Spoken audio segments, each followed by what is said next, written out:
Hello my dear friends.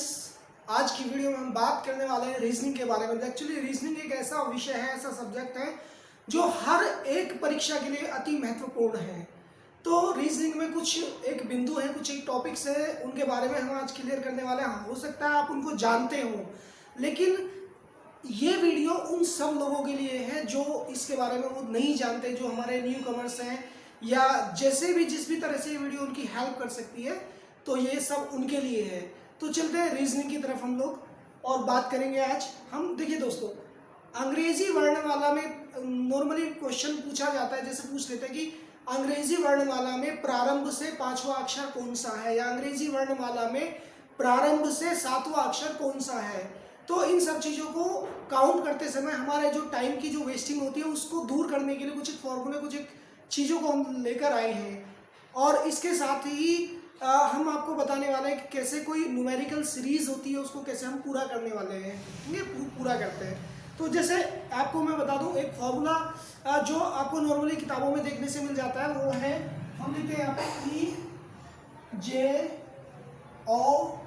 EJOTY। ये आपने normally books के अंदर में देखा होगा कि EJOTY लिखा होता है। जैसे इसके अंदर में E को 5 नंबर पे होता है, J 10 नंबर पे होता है, O 15 पे, और T जो है हमारा 20 नंबर पे, और Y जो है हमारा 25 नंबर पे हमारा ये रीजनिंग के अंदर में होता है, ठीक है।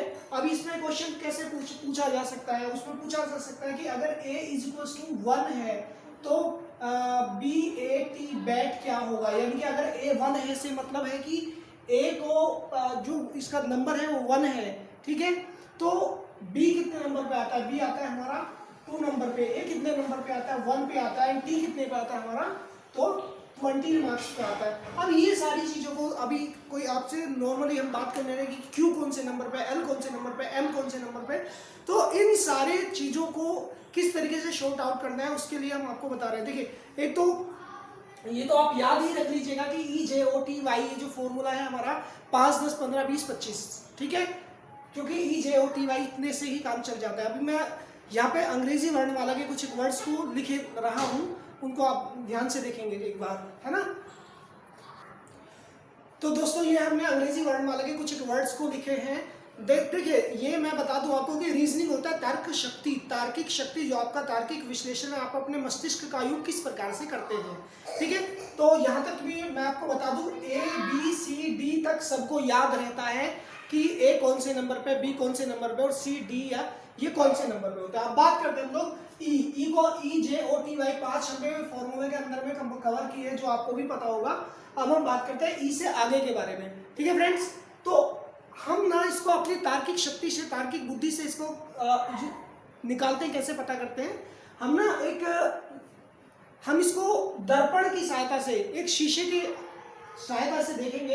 अगर हम F पर शीशा लगाएंगे तो ये कुछ इस तरीके की जो प्रतिछाया होगी इसकी, वो इस तरीके की होगी। अगर हम इसको F पर लगाएंगे शीशे को तो इस तरीके की होगी।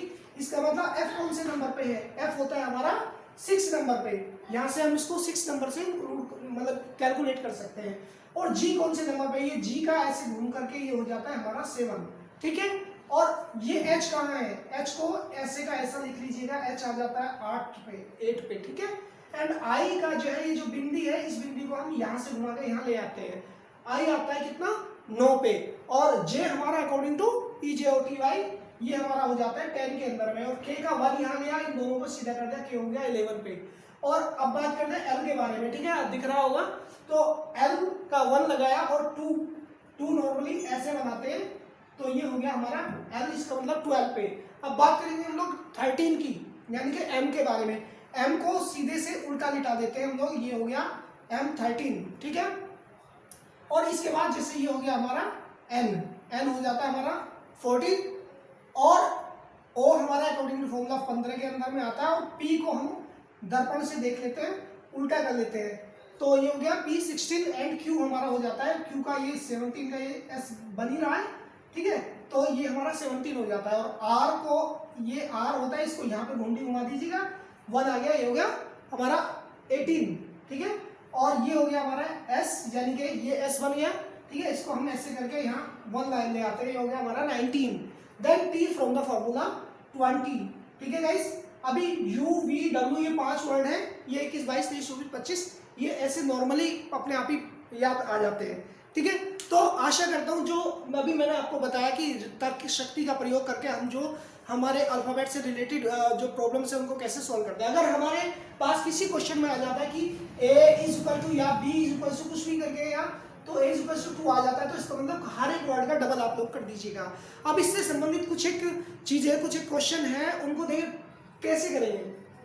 अगर आपसे पूछ लिया जाता है क्या कि अंग्रेजी वर्णमाला में, अंग्रेजी वर्णमाला जो आपके सामने लिखा अल्फाबेट्स, उसमें प्रारंभ से 15वां अक्षर कौन सा होगा, शुरू से यहां से 15वां अक्षर कौन सा होगा, तो 15वां अक्षर कौन सा है, ओ, यानी कि 15। आपका टाइम जो है ये सेव हो जाता है और आप इसमें राइट मार्क कर देते हैं। ठीक है, अभी बात करते हैं, अगर पूछा जाए कि अंग्रेजी वर्णमाला में 17वां अक्षर कौन सा होगा, तो अंग्रेजी वर्णमाला में 17वां अक्षर हम जानते हैं क्यू का 7 ऐसे बनता है, यानी कि 17 हमारा 17वां अक्षर हो जाता है। अगर पूछा जाता है कि अंग्रेजी वर्णमाला में 19वां अक्षर कौन सा होगा, तो टी से जस्ट पहले और एस के जस्ट नीचे वाला यानी कि 19वां अक्षर हो जाता है। अब इसके विपरीत यदि आपसे पूछ लिया जाता है कि अंग्रेजी वर्णमाला में यहाँ पे हमने पूछा था कि प्रारंभ से, शुरू से ये वाला अक्षर कौन सा होगा। अभी हम लोग बात करेंगे कि अंत से ये वाला अक्षर कौन सा होगा।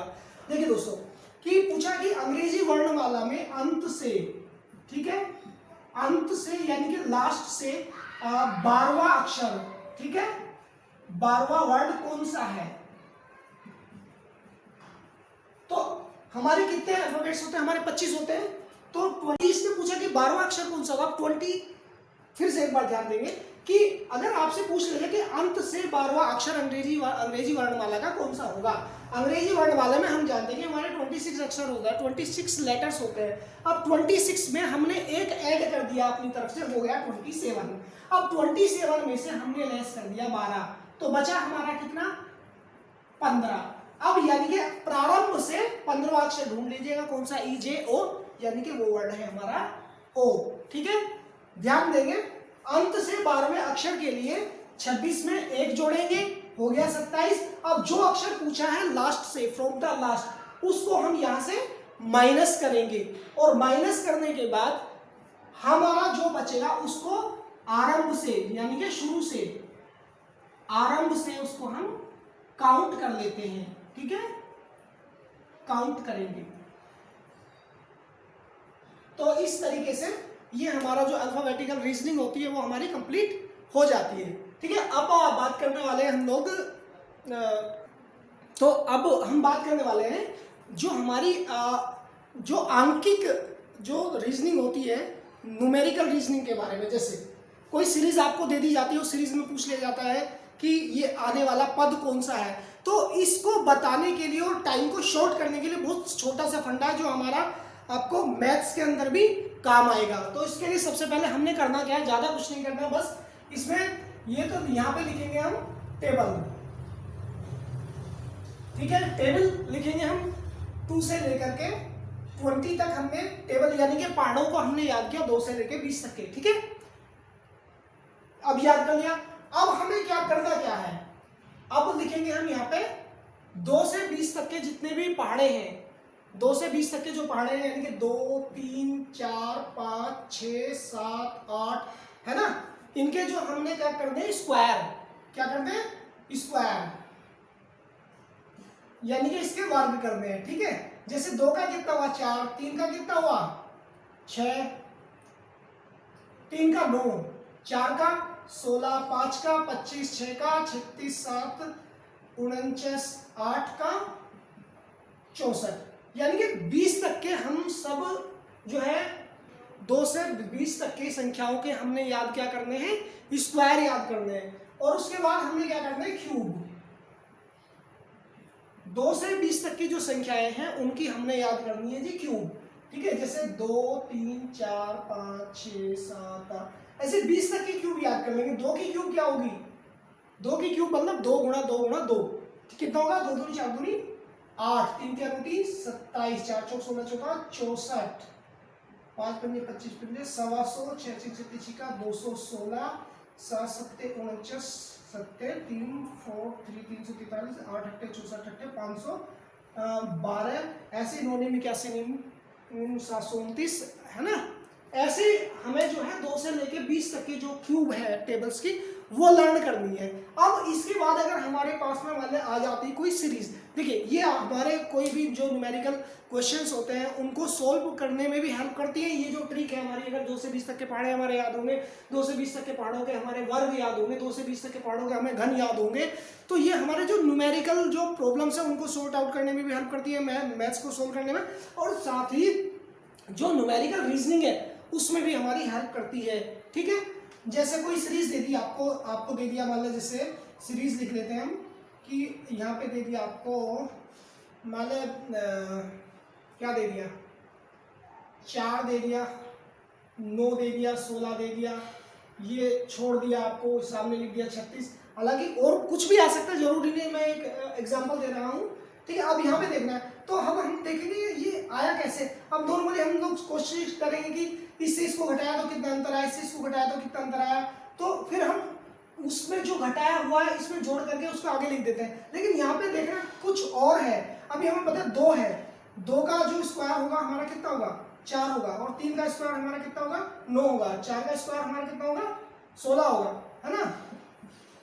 इसका मतलब यहाँ पे क्या आएगा, 5 का स्क्वायर, और चूंकि यहाँ पे 6 का स्क्वायर है। तो इस तरीके से हम जो ये रीजनिंग से संबंधित जो चीजें हैं, जो हमारे न्यूमेरिकल जो सीरीज है, इनको हम शॉर्ट आउट कर लेते हैं। ठीक है, तो ये इन चीज़ों का हमें ज्ञान होना जरूरी है। इसके साथ ही हमारे, हालांकि वो बहुत छोटे एग्जाम्स में आते हैं, जैसे शेप से रिलेटेड क्वेश्चन आ जाते हैं कि मतलब एक कागज को इस तरीके से मोड़ते हैं, तोड़ते हैं, फिर उसको काटते हैं।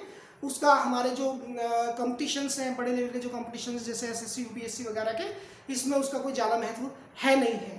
ठीक है, तो रीजनिंग की ये वीडियो कैसी लगी आप ज़रूर बताइए। आगे भी मैं ऐसे रीजनिंग से संबंधित जो वीडियोस लेकर आता रहूँगा, और ये वीडियो हमारी हर प्रकार के कंपटीशन के लिए बहुत ज़्यादा लाभदायक है। इसी के साथ नमस्कार, जय हिंद, जय भारत।